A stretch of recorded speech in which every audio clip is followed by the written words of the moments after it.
Mic'd up. Highlights from Lowlifes. Highlights from Lowlifes. Oh wow! That was a good accompaniment, Terry, to have you doing this. That was Yeah. great. That was my. It gets You better try- every you- time. You try to do that. Who I sings can't. that? I can't. Who sings that jingle? It's awfully good. Dad. I think that's Shelby Ann, and you can get her information at what is it? I don't know. ShelbyAnn.com. ShelbyAnnMusic.com. ShelbyAnnMusic.com. That's correct. Okay. Yeah. Notice she doesn't use her last name. Well, nobody can pronounce it. So. Yeah, I have. Well, welcome to the show. Yeah. Tonight. Yeah. Thanks for joining the highlights from Lowlifes here on the Mic'd Up app. Tonight's topic: top 5 Major League Baseball records that are an embarrassment to the record holder. So we should have some good ones. I think we came across this topic while talking about really good records and decided, hey, wouldn't it be fun to talk about embarrassing ones? So the Lowlifes are a group of Bay Area baseball players who got together during the pandemic to check out everybody's mental health on Zoom. We decided to gamify our calls, and we did top 5 lists of everything we could think of. We met the folks at Mic'd Up, and they invited us to do a show based upon top 5 sports topics. So here we are with episode 73 or 74. I forget. Unbelievable. But 74. we're 74. We're still having fun, and we hope our fan is too. Wake up, for those of you that are watching us, please participate. Hit the microphone down at the bottom of the screen and send us your nominees for most embarrassing Major League Baseball records. All right, let's get started. Let's see. Marty, start us off. I'm glad we're doing this topic because this is more of a topic that I can relate to, as everybody who's ever seen me play baseball can relate. And I'm going to start out with the position that they usually stick me play on the field is the catcher. And with our league, it's pretty much more of a hockey goalie than anything else. Just stop somebody ball. And I thought, who has the major league record for pass balls? And I thought, and I pulled it up, and I was pretty sure my name would pop up somewhere, and it didn't. So, but anyway, yeah. But believe it or not, and I looked at this, and I had to qualify a little bit. I had to look at it again. The record is for career 763. That's a lot. That is a lot. Wow. That's a lot. The guy's name was Pop Snyder, and he played from 1873 to 1891. That's 18 years. And 763 pass balls. That is not good. No, Yeah. But you have to kind of kind of like Barry Bonds' home run record. You got to put an asterisk by it. How did they score games back then? I dug down. It was not unusual in line scores back in the 1800s to have a line score of 9 or 10 errors in a game. Now that's errors instead of pass balls, of course, but the game was maybe scored a little different. Of course, the players that they got in those leagues back then were not the they were these were weekend warriors, so to speak, that usually had jobs somewhere else. But there it is. It's a major league record, 763 career pass balls. So That is very, very embarrassing. yeah, and What? I wanted to bring this up at the beginning because it's truly something I can relate to. Oh yeah. Yeah, Marty, So- what year was that again? it's a career. It started 1873 to 1891. So did they wear catcher's masks at the time? I'm sure there was said to be something, but I'm not to the maybe those. We saw some of the shin guards in the Negro leagues when the early days, and there were just slats of wood. So I'm sure that was something pretty similar. Yeah, my point is, maybe the catchers all had to flinch so much they were afraid of the ball coming in at them. Yeah, and I found the list of that. He played for 10 teams. And this is the names of these teams. It makes you kind of think back to what it was like back then. The Washington Blue Legs, the Baltimore Canaries, Philadelphia Whites, Louisville Grays, Cleveland Blues, Cleveland Spiders, Cleveland Infants. It's not my writing. It's right here. Infants. And the Washington Statesman. So take it for what it is. All right. Wow. Robbie, what do you got? Number 5. Before we go on, we got a call in from our fan about the number of shows that we've done. I am, in fact, enjoying the bejesus out of this. Okay, there's our non sequitur. And now moving on. I'm going to stay with the catchers. I'm glad you opened with that. That sets me up perfectly. This guy was a catcher. He is best known, though, as a famous executive. He helped break the color barrier by signing Jackie Robinson. That's Branch Rickey. But prior to becoming the famous executive that we all know, he was a catcher in the major leagues for 3 years. He played for the Browns and the Highlanders. The Highlanders in New York eventually became the Yankees. He wasn't very good. He was a .233 hitter, but he has a record that has now stood for well over 100 years.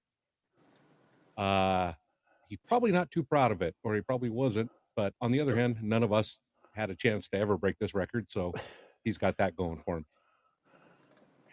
Branch Rickey allowed 13 base runners to steal second base in a game. 13.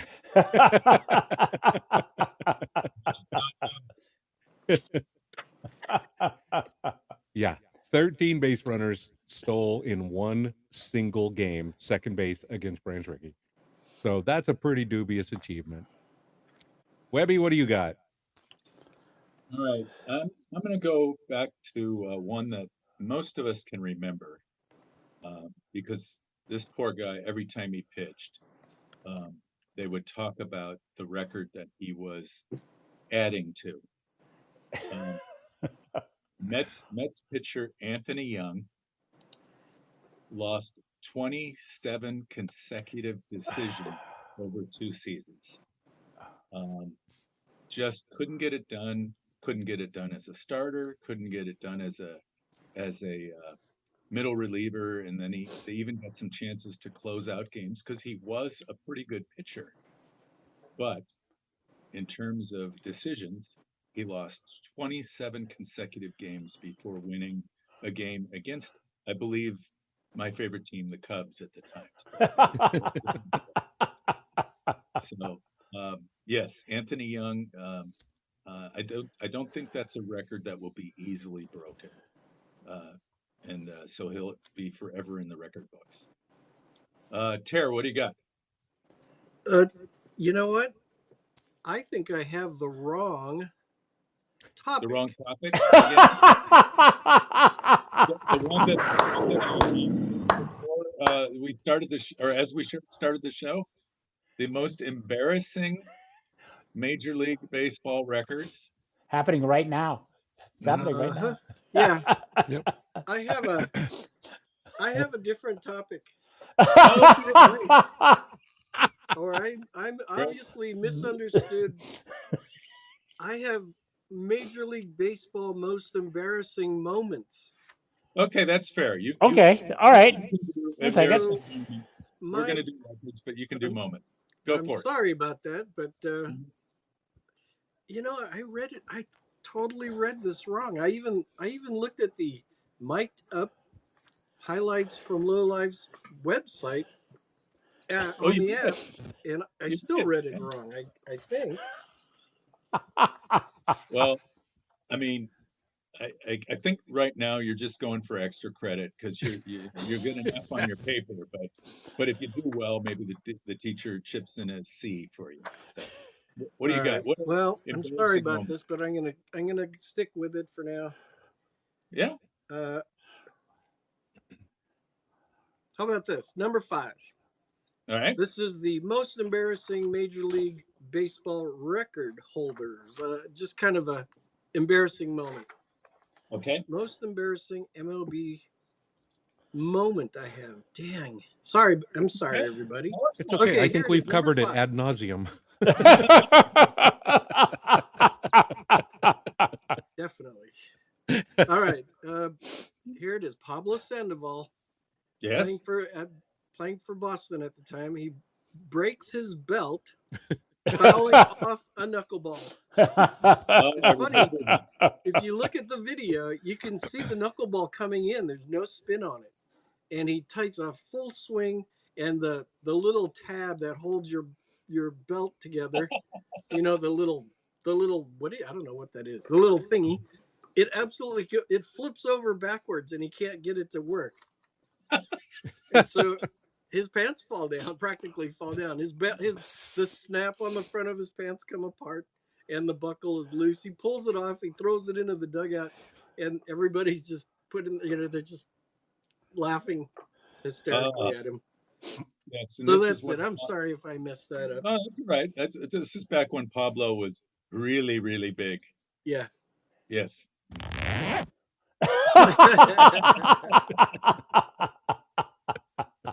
All All right, right. Webb. Number 4, Webb. Okay, so remember we're doing 2 topics tonight. Rob, Marty, and I are doing most embarrassing major league records, and Terry is doing most embarrassing major league moments, which, by the way, will be the future topic of a show because I think it's pretty cool. And that night, Terry can give us his most embarrassing records. That's right. That's right. All right, number 4. Have you guys ever heard of either of these 2 players? Pitcher Juan Alvarez and pitcher Ed Olwine. Nothing. Nothing. These 2 players are currently tied in Major League history for having pitched the most games in the major leagues without ever winning a game. Both of them pitched in 80, that's 80 Wow. Major League Baseball games without ever getting a win. Olwine, after 80 Major League appearances, finished 0-1 with 3 saves. Alvarez, after 80 Major League games, finished 0-5 with 3 saves. They never won a game, and right now they're tied for the lead. I'm supposing somebody could approach their record, but not entirely likely. So I think that their records are pretty safe in the annals of baseball. So, all right, what do you got, Robbie? All right, so I have a record that is embarrassing in its futility and yet amazing in its achievement. Ed Walsh, the Hall of Fame pitcher. Ed Walsh, he was pitched for the White Sox. He even won 40 games one year, which is something we'll never see again. But in one season, he lost 20 games, Wow. which a few guys have lost 20 games. That's not necessarily a record, but it's embarrassing when it happens, right? However, he lost 20 games while posting a 1.27 ERA. Good Wow. gosh. Good gosh. 1.27 ERA, 20 game loser. What team So- was it? On what team? This would be with the White Sox. Uh, Can you imagine that, like pitching that well and you have 20 futility. losses? Oh my God. And Thanks a I'm pretty lot, sure he buddies. probably had like 30 complete games in those 20 losses.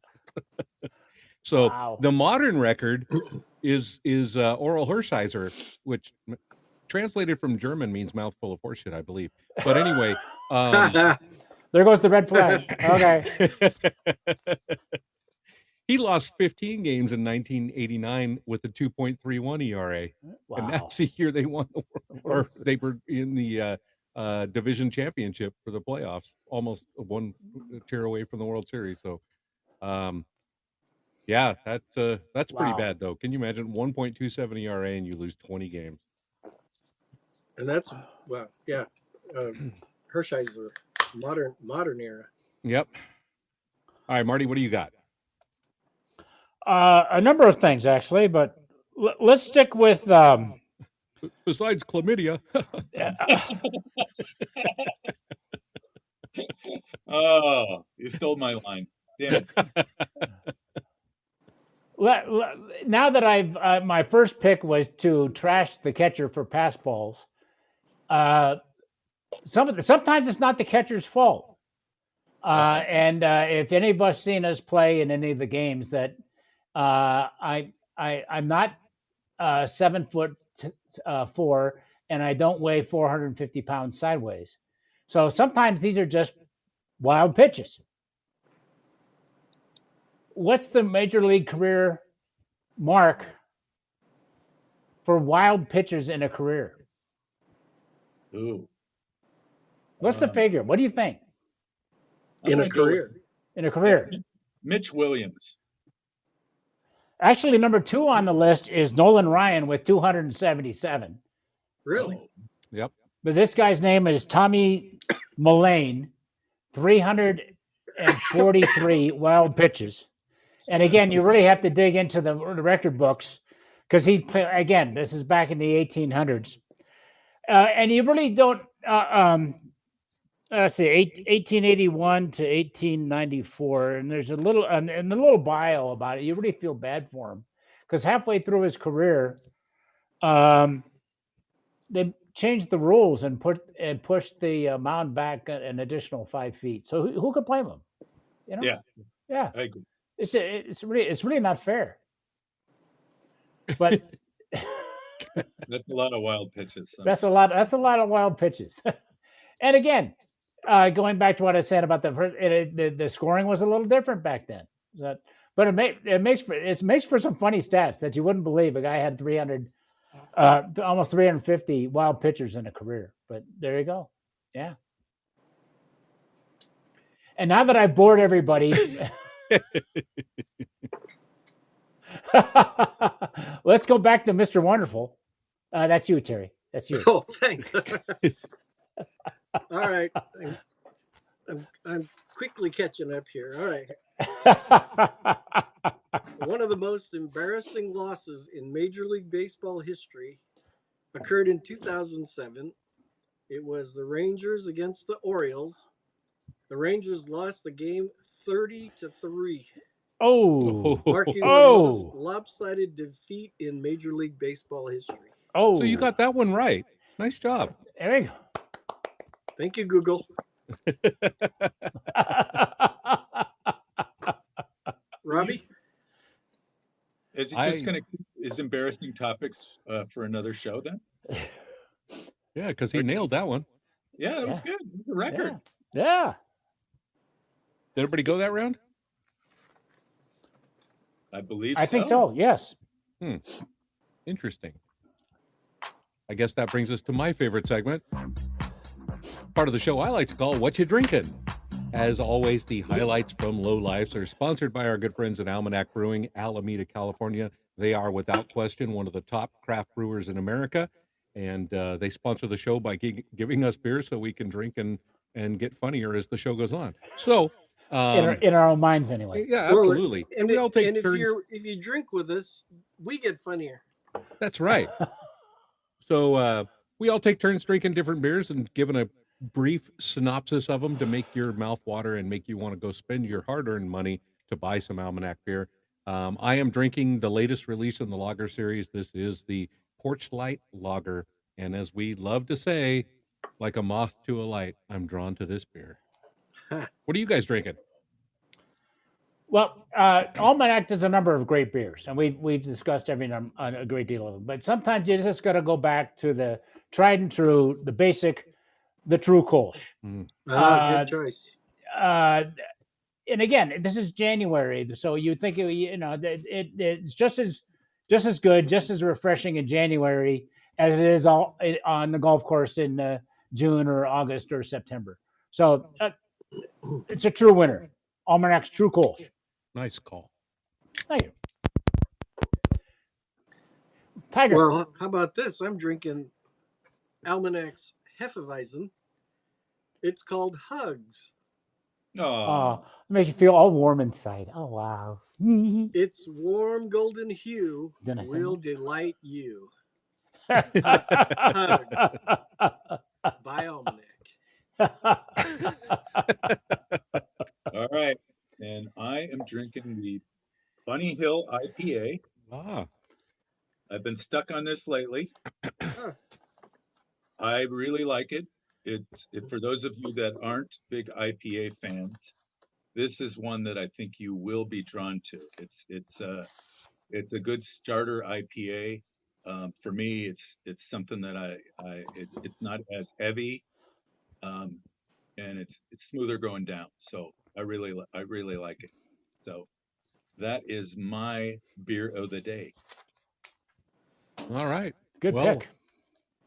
We've had some great beers here. There are plenty more at the brewery. I highly recommend if you can make it over to Alameda here in California, stop by the brewery. They're great people. The beers are amazing. One thing that they have done is learned how to make really refreshing, easy to drink beers that are just packed with flavor.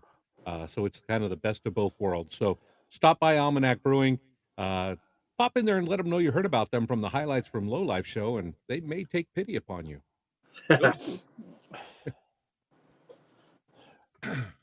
All right. We are into round 3. Terry, I think you finished up that round. Who's up? Oh, we got it. Wait. Oh, we got a what you drinking? I far hate out. to, Oh, doing great. All right. Yeah, I would hate to skip this. JC here with What You Drinking. Well, I kind of got nostalgic for the summer, and it was so cold here. I put on about 3 sweatshirts, got a good sweat going, and then said, wouldn't it be nice to have an Almanac True Kolsch? And that's what I'm having. Cheers, boys. Cheers. He's a smart guy. He's a smart guy. For context, that caller lives near Sacramento, where when he says it's cold, it's 58. So for those of you listening in Milwaukee right now that are trying to flip him off, keep it in context. Or our buddy in Wisconsin who just moved over there, Don DeWitt. He moved to Wisconsin. Did he really? Yeah, oh, wow. He says his Eskimo dog is really happy. but he's a California boy. He's not. He's not. You think you might know that before he moved? Well, good luck, Don. How you doing, Don? Good luck, Don. All right, Ter, who's starting the next round? Robbie. Okay. Let's see. Do I want to go with this one or that one? We'll go with a more modern era guy. It's not my favorite one on my list, but it is a modern era guy that most all of us, and especially our listeners, have seen. He's a Hall of Famer, great Detroit Tiger and Minnesota Twin, pitched one of the great World Series games of all time, the 10-inning complete game win for the Twins against the Braves in Game 7, really gutting it out. And that's Jack Morris.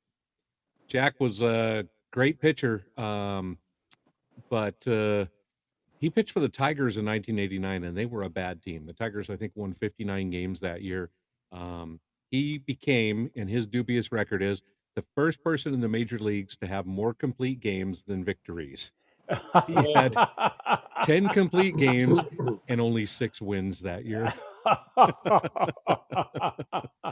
So yeah, that and the way starting pitchers are nowadays, there's nobody that's going to get 10 complete games in a season anymore. So this record may last for all times. Yep. Uh, Yeah, Webby? I saw a stat the other day. During a certain period of time, like a 10-year period, Bob Gibson had, you know, 30 something complete games. And in the ensuing 20 years after that, the entire Cardinals pitching staff has not reached that total as Yeah, yet. I saw that too. I saw that Yeah, too. Yeah, yeah, it's the funny. game is changing. Yeah. Did you All see? right. You've seen that stat about Ferguson Jenkins having more complete games than like 5 pitchers have for wins in the Hall of Fame? Yes. Yes. Wow. Fergie Jenkins, super nice guy. Yeah. Talented. All right, Webby. So you guys are well aware that Ricky Henderson is the all-time stolen base leader. I don't remember the exact total, but it's over 1,400 stolen bases, just for perspective. Who holds the record for the most times being caught stealing in The sa- Major League Baseball history? The same guy. That is correct. Yeah. How many times do you think he was caught stealing? 31. What's that? 31. Close. He was close. Add an extra digit. 335. 335 Oh, times. I thought we were going season. Sorry. No, Yeah. no. So in his career, he was caught 335 times. And if you go to yourself, wow, that's a lot of times. You know, that's so many games. Just remember, a good base stealer is going to be able to steal the bag over 70% of the time. Yep. So that's around 80%. So still a good base stealer, but still an embarrassing record. So Ricky holds that record, and I doubt anybody will ever break that. So, Yeah. all right. I was because that was one of my picks too. So- Looking at. So let's add to it. All right. Who holds the National League record for caught stealing? Lou Brock. Exactly. Yeah. Wow. Okay. And- And what's that number? 307. Which Oh, wow. That's about 20 behind. Yeah. So Ricky was a much more efficient stealer than And Lou. yes. Okay. Yeah. Good one. Yeah. Marty, since I stole yours, Okay. Well, the amazing thing is we talked about it now is the greatest players in the Hall of Fame actually have a dubious side to their career, something that didn't go so well. Let's have a little fun with a little quiz. He's in the Hall of Fame. He has the most career playoff wins. He also has the most career playoff losses. Who is it? He played for the Yankees. Whitey Ford. Whitey Ford. Yeah. Ooh, all Yeah. right. Yeah. So I believe I was first on that one. I believe I was louder. No, I think I was correct. I said Chevrolet. But you didn't submit it in the form of a question. So you're both wrong. Who is Whitey Ford? All right, Tiger, go for it. All right. So this is considered the biggest blown save in Major League Baseball history. In 1985, Jack Clark, playing for the Cardinals, crushed the Dodgers' dreams with a go-ahead 3-run homer in the 9th inning of Game 6 in the National League Championship Series. off of who? Then that win sent St. Louis to the World Series. Sorry, Dodgers. Who threw the pitch? I know. Oh, I know. who's the relief pitcher? Buffalo Head. Tom Niedenfewer. That's correct. Yeah. See, we both got the answer. He got the nickname, and I got the name. Oh wait, who was louder and who was faster? All right, Webby. Next. Did we? I think we just completed that round. Did didn't we we? just completed. Did Yeah, we we completed complete round that? 3. All right. Yes. So we'll All right. go into round 2. I'll start it off.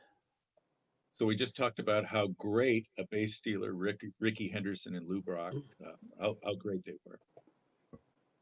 But who holds the major league record for most plate appearances without ever successfully stealing a base?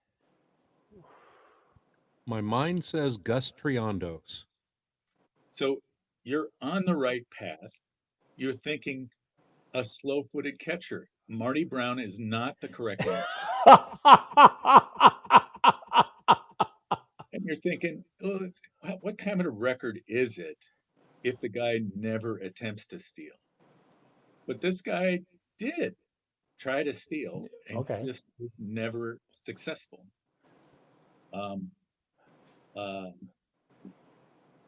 Cleveland Indian and Boston Red Sox and Minnesota Twins catcher Russ Nixon from 1957 to 1968 came to the plate 2,715 times.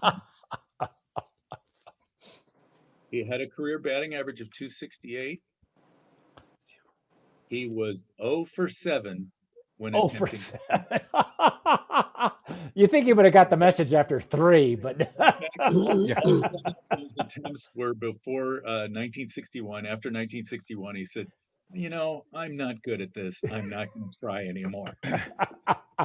So that's Russ's embarrassing record. And anybody trying to catch Russ in that record, that's a lot of plate appearances and a Yeah, lot it of. is. yeah.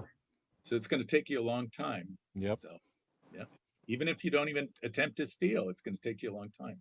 So that's my number 2 pick. All right, Tara, what do you got?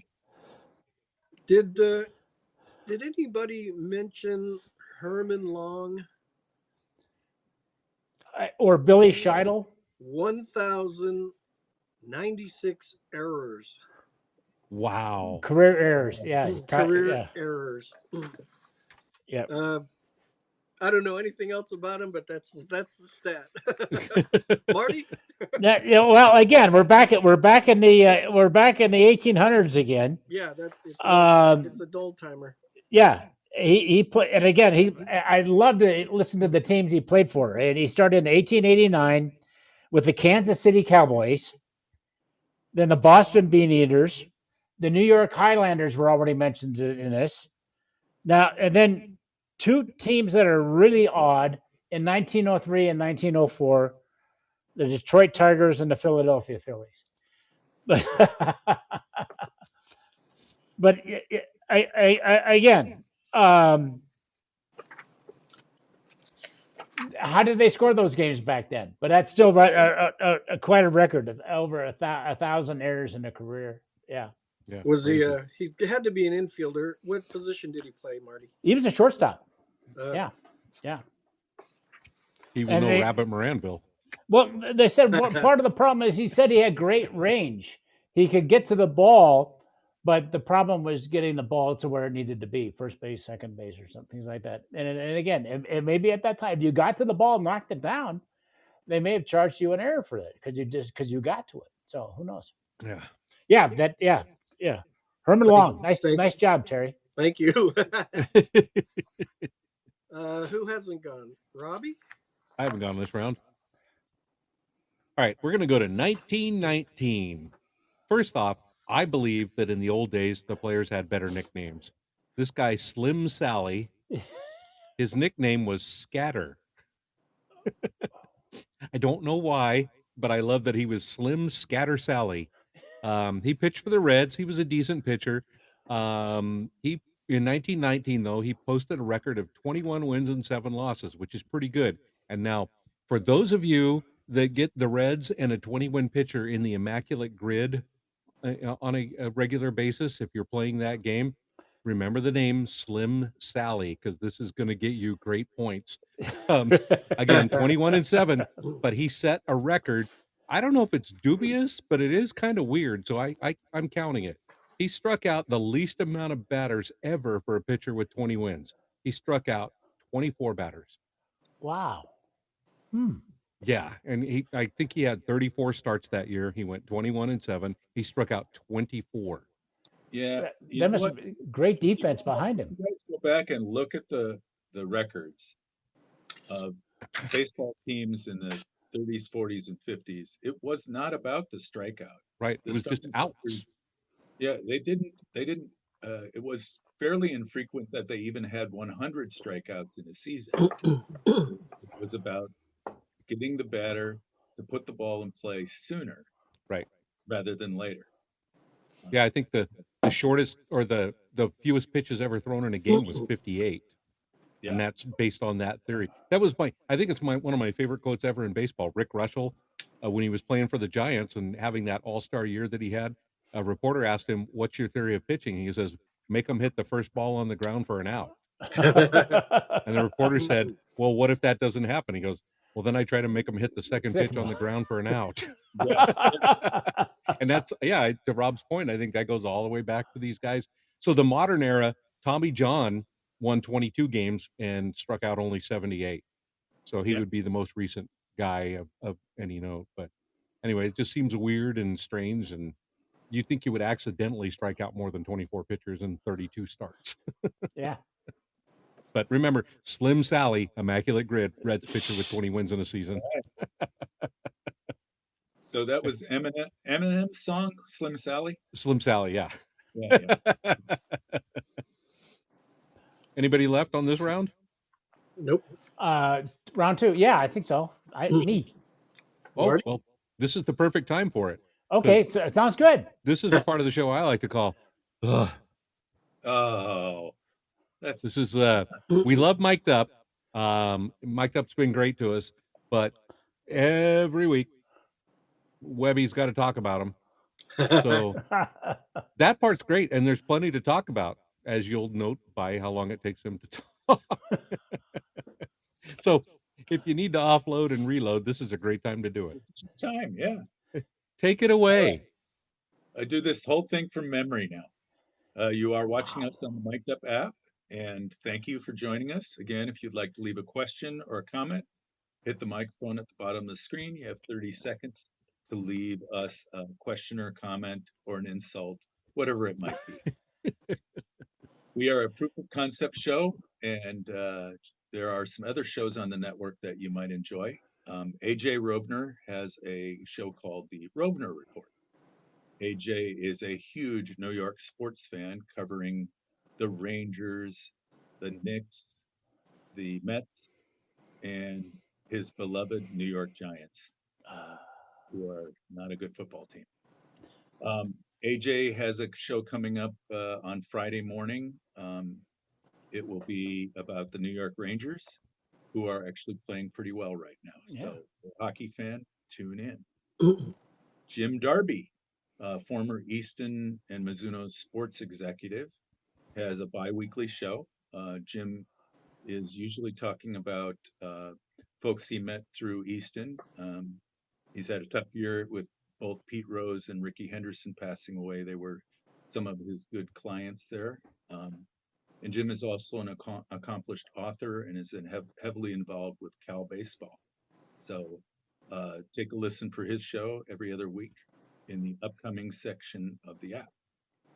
Let's see, we've got John Rieger and the Florida Sports Hall of Fame show. John is actually doing something kind of fun this week. He will be doing a live broadcast on Mic'd Up from the 2025 PGA Professional Show in Orlando, Florida. Wow. So he will be interviewing personalities that come by his show booth. So it'd be interesting. I don't know who he will talk to. I'm guessing he doesn't know yet.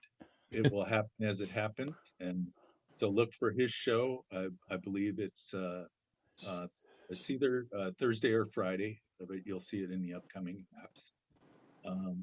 Let's see. Aaron and AJ, ask Aaron and EJ, I'm sorry. EJ, Eric Johnson is a former San Francisco Giant, and Aaron Thigpen is a former Olympic sprinter. They are heavily involved in youth sports, the politics of it, the professionalism of it, the training for it. They have a show that's been on periodically the last couple of months. Great topics. Coach Craig Giannino has another show about the athlete's mindset. He's had some guests on that talk about how to prep yourself to be the best athlete you can. Interesting guests from all different sides of sports. He'll have interviews on those.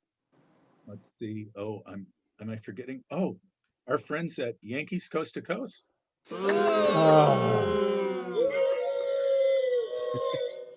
Oh, Adam Schneider and Michael Miller, they are good friends of ours, and they are heavy Yankee fans. They have a show usually on Thursdays. They talk everything Yankees. Right now, they are fixated on if the Yankees have improved themselves for 2025 or not. I believe they have, but it may not matter since the Dodgers have bought every player known to mankind. So you can listen to Adam and Mike gripe on Thursdays at on Mike here on Mic'd Up.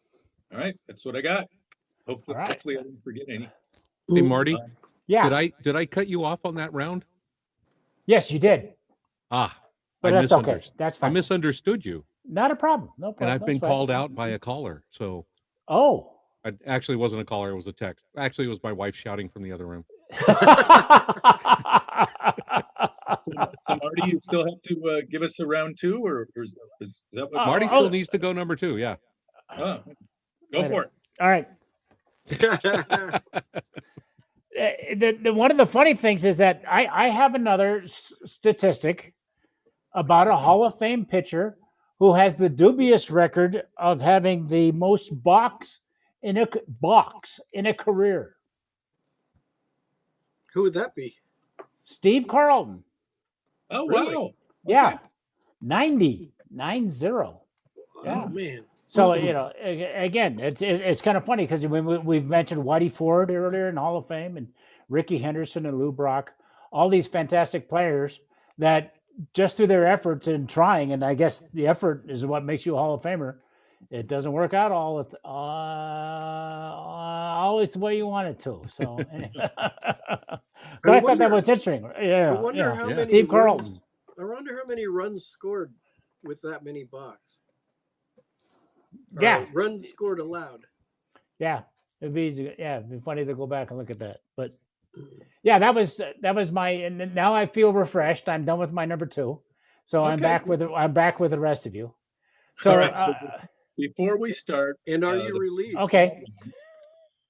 I thought I was giving that impression. I didn't you get that. Do I have to spell it out for you? He's done with his number 2, and boy, is he relieved. Yeah, we got it. We got it. Yeah. All right. So before we start the final round, I was remiss. We wanted to kind of do a celebration of Bob Uecker. We each were to come up with our favorite quote because the funniest man in baseball just passed away recently, and we didn't mention him on our comedic show, the athletes who could be the best comedians, because it was so obvious. We'd all choose Bob Uecker.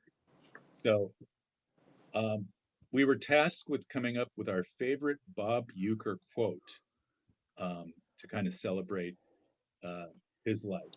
So Marty, what did you come up with?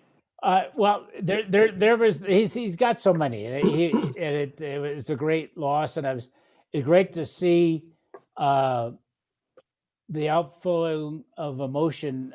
We had the opportunity to go to Milwaukee and see his statue out in front of the stadium.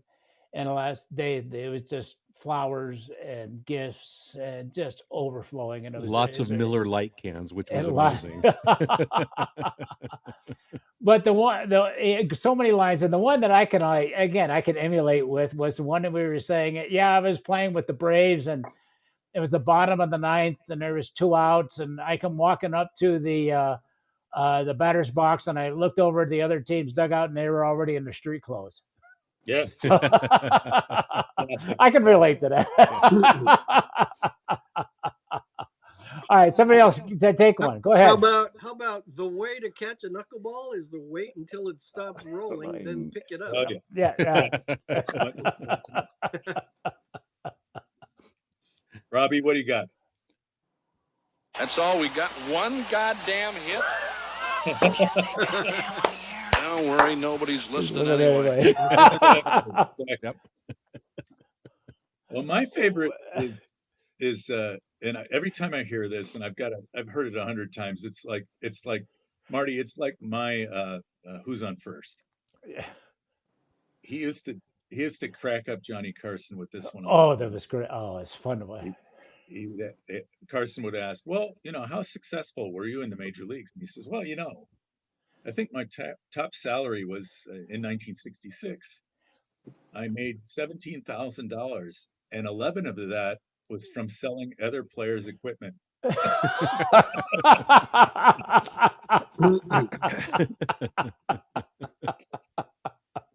All right. I knew when my career was over in 1965. My baseball card came out with no picture. Yeah, came out with no picture. All right. These are Marty, snappy. who starts off round one here? The big tiger does it. The big tiger brings us home. Most games played without a postseason appearance. 2,528. Let's see. Who would that be? Who would that be? Played his entire Hall of Fame career with the Cubs from 53 to 1971. Ernie Banks. Correct. Yep. Can you imagine Ernie Banks? Banks. The Cubs were so great in those years. That was sad. Yes. Yeah. Webby? All right. As Marty has been using this theme of Hall of Famers who have done embarrassing things in their career, name the Hall of Famer who grounded into the most double plays in his career. Cal Ripken Jr. Correct. Wow. Oh. 350 double plays. He did turn more double plays than he grounded into, but it took away some of the luster.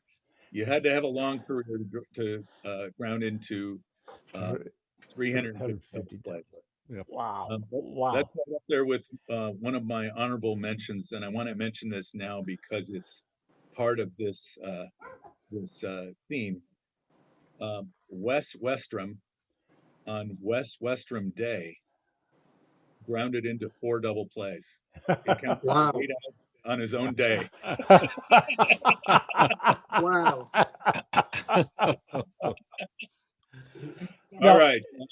Honestly, real quick before we play the backstory for the people who don't know, but we all play at an old man's baseball league, and you play for years. You get to know everybody, and you get to know the umpires too. There was one day where I had grounded into 3 consecutive double plays, and I did it for the 4th time. But the base umpire took pity on me and called me safe, even though I was out by a step and a half. And Marty yelled out to the rest of the field, "That's a fielder's choice."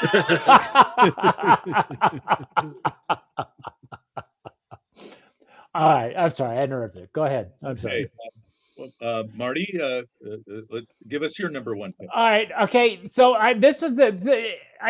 this one is a tribute to some our friends Adam and Mike, and I thought of this and I had to calculate it on my own. And I pulled it up on the internet. All-time World Series Game 7s. And I had to calculate it on my own.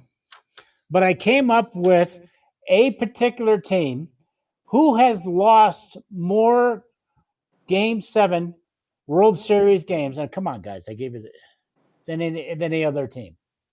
The Mets. Very close. Very close. The Braves. The Braves. The Yankees. Yay! New York Giants. Yeah. The Yankees, of course. Adam and Mike, their comeback will be, Marty. You have to play in a Game 7 in order to lose. That's a valid point. That's a valid point. All right. All right, Webby, what's your number one? Oh, okay. Robbie, okay, go ahead. Yeah, Webby went, right? Yep. Yep, Okay. that's right. I'm sorry. All right. So mine is a guy that some of these people here on the call tonight know, some of the other lowlifes know, and some of our listeners know. And that's why I saved him for number one. Played 11 years in the big leagues. He was known as a big power hitter, lots of home runs. Rob Deere. Rob Deere holds several interesting records, so I'm going to wrap them all up as one. He's the only guy to have 3 seasons with 100 more strikeouts than RBIs, including his record year of 55 RBIs and 169 strikeouts. Oh. But in 1991, this is the year that Rob Deere became the greatest, not greatest player of all time. He had 100 more. That was the year he had 100 more strikeouts than RBIs. Got that. He set a record with 95 more strikeouts than hits. He set an RBI record for a player hitting under 200, which was 55. He set a record for the lowest average by a player who hit 20 homers ever, and set the record for the lowest batting average by a player with 400 or more at bats of 179. So he set like 5 records in one season. Oh, God. So as I always say, you can't set these records unless you're given the chance to do so. You have to be really good to hit 179. You got to you got to be in the show. There you go. That's right. The Tigers must have been so desperate for a guy that could maybe run into one once in a while. So Rob Deere, attaboy. There you go. All right. Tara, did you give us your number one pick? I did. We are done then. Okay. Yeah. Let's see. We do have some comments, and then we can do some honorable mentions. I think our comments are pretty much our fan. Yes. Oh, wait. There's another one now. Oh, wow. E. Oh. Hey, Robbie. Rob Deere was our hitting coach at camp. And guess what? Teddy Bear hit 180 at camp. That's 1 point more than Deere. All right, you want me to play them? Yeah. Oh, yeah. Okay, JC, leading us off here. Hey, lots of guys made 3 errors in a game or more, but only one made 3 errors as a result of 1 at bat. Tommy John, July of 1988, fielded a slow roller from Jeffrey Leonard, bobbled the ball. That's error number 1. Threw it over Don Mattingly's head at first. That's error number 2. Then taking the relay throw from right field to the plate, throws it wide of the plate for error number 3. Wow. Good choice.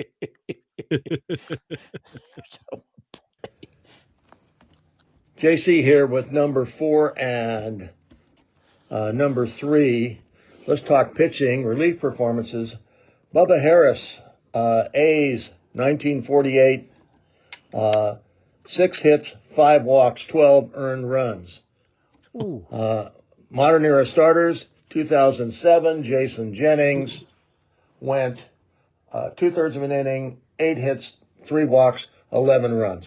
Oh.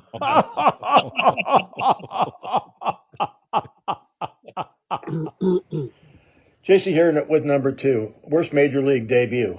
Ron Wright for the Seattle Mariners in 2002 goes 0 for 3, strikes out in his first at bat. In his second at bat, which Lou Piniella describes as a slowly developing storm over his native Tampa, he grounds into a triple play, and then to top it off, he has his third at bat. He grounded into a double play, and Lou Piniella pulled him. And by the way, I believe that was his only major league game. Oh, Cool. God. Oh, no. Oh, no. Top 5 most embarrassing records? Well, in 2024, there's only one answer to that conundrum, and that is the Chicago White Sox, winners of the Futility Open for the 2024 baseball season. So what did they end up with? 121 losses? They tied the Mets, right? Yeah. They were bad. And they've made no effort to get better this year, so it should be interesting. They might challenge the win record. Got any others, Robbie? Talking about practice. Practice. Yeah, that's it. That's it for the call-ins to this point. Any good honorable mentions? Yeah. What current MLB player holds the record for being ejected? Huh. Bryce Harper, 24. Yes. Really? And the all-time record as a manager, That's Earl Weaver, right? Bobby Cox, believe it or not. Oh. Yeah, 162. I was going to say, I was surprised when I looked it up, too, because I would just assume it was Weaver. Yeah. Bobby Cox. Yeah. Bobby Cox. Yeah. Who made the most outs in Major League Baseball history? At bat? From at bat? Yep. Pete Rose. Correct. Oh. Yeah. 10,328 outs. 10. What a figure. 10,000? Good God. What a figure. I had I think one of my favorite bad stats of all time. For guys that played 7 years or more in the majors, only Mickey Klutz spent more time on the disabled list than he actually was active. He was officially active for, I don't know, 199 games, or played, I'm sorry, it's played and not active. He played in 199 games over 8 years. He was on the disabled list 241 days. Mickey Klutz. With a name like Klutz, Yeah, where could you go wrong?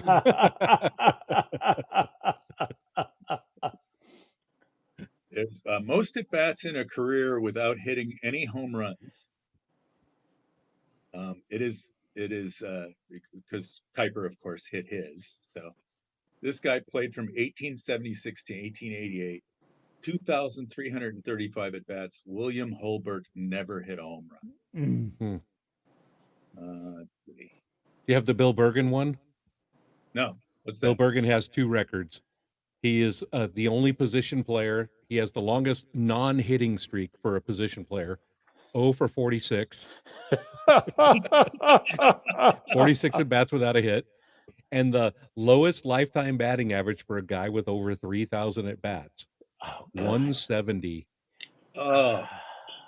So, and he played 11 years. So he must have been a whiz defender because. Oh, yeah. Oh, yeah. He'll never be Ray Euler. Nope. Hey. That was Right. a shot. That was a shot. Most career wild pitches thrown, 343. Yeah, we got that one. Isn't that Tommy is that Mullane? Mullane, and then in the modern era, Clayton Kershaw. Oh. Oh, okay. All right, we got that to hold over him. Yes. Anytime I can pull up a Dodger that messed up, I'll do it. All right. Hey, that's it. We are done for this week. The highlights from Lowlifes will be back here next Wednesday night at 6 p.m. Pacific with another stirring topic. Thanks for joining us, and play us out, Robbie. And God bless Oh, you. you know, and I won't mess up next week. I promise, Oh yeah, sure. because I'm off. Oh, that's right. Thank God. Ah, my. Highlights from Lowlifes. Highlights This is really good damn beer. I'll tell you. from Lowlifes.